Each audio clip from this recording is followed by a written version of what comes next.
It's time for this week's most significant photography news. My name is Tomasz, I'm the editor of Frames magazine. Let's dive into this week's stories right away.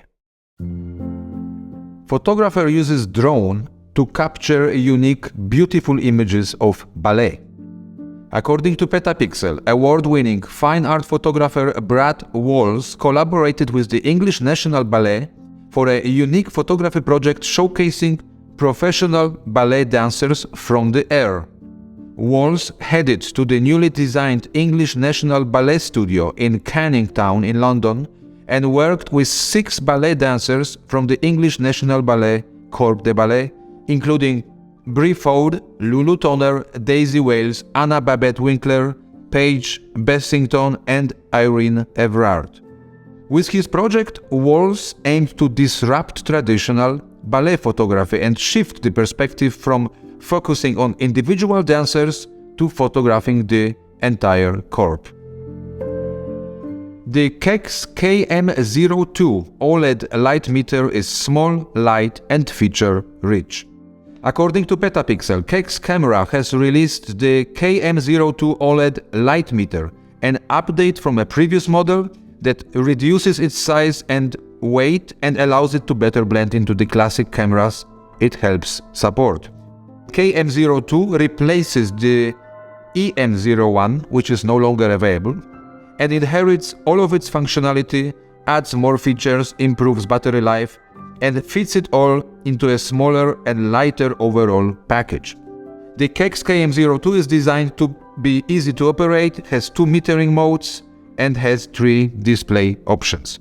Users are able to switch between aperture and shutter priority mode with one click of a button. It supports continuous and single metering modes, the former which will refresh data every 0.6 seconds, while the latter will meter every time a button is pressed. Finally, it supports 3 display modes: standard, detailed and inverted. The latter is for use on cameras like the Rolei 35. Chris George from Digital Camera World describes Godland as one of the best movies about photography he has ever seen. There have been some great movies over the years that have had photographers as their central characters, writes George. From Hitchcock's thriller Rear Window to Antonioni's Blow Up, cameras and photography have been key parts of the plot of many remarkable cinema dramas. But for my money, the new art house drama Godland has to be a new entry to the list of the best movies about image making. Godland is set in the late 19th century, and its central character is a Norwegian priest who is sent to Iceland to build a new church. As a keen photographer, he takes his camera with him and takes the scenic route to his destination so as to take his photos. The film is packed with drama, love, hate, and death all feature, and there is even a wedding and a funeral.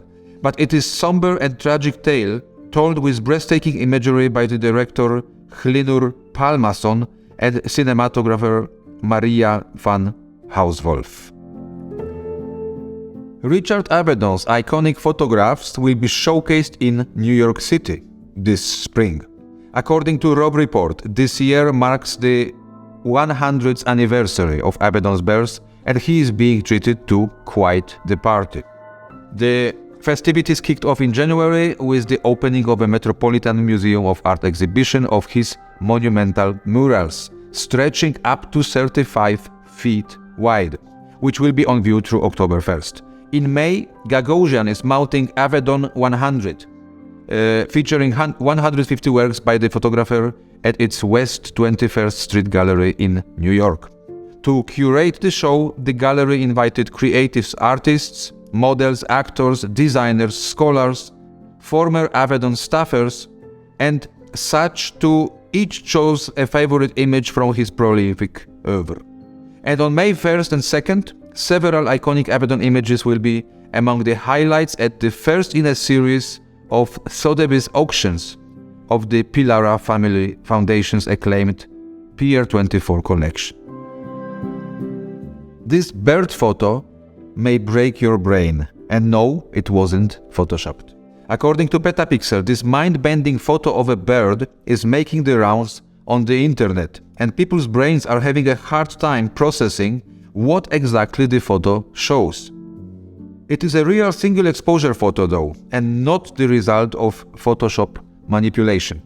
The photograph titled Gap was captured by a Japanese photographer named Kenichi Ono from the Saitama prefecture in the Kanto region of Honshu, part of the greater Tokyo area.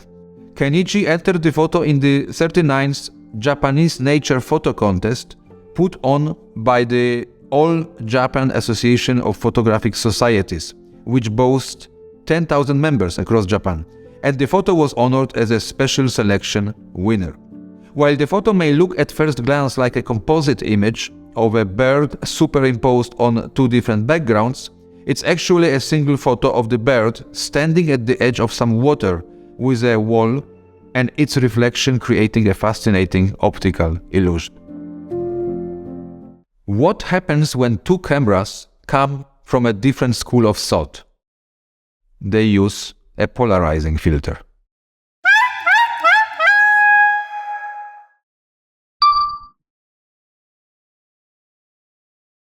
In the early days of photography, camera bags were not very common, and photographers often carried their equipment in wooden boxes or custom-made cases.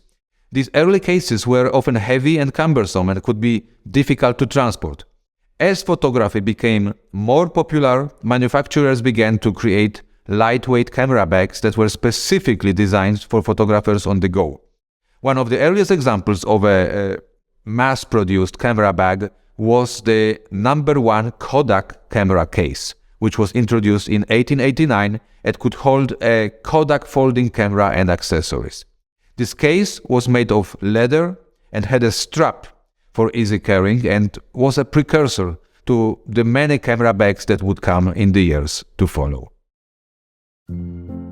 As usual, let's close our Frames news segment with a great image. Today I would like to say goodbye with a photograph by Dave Giordano from his Prairie Land project. Have a wonderful week, everyone.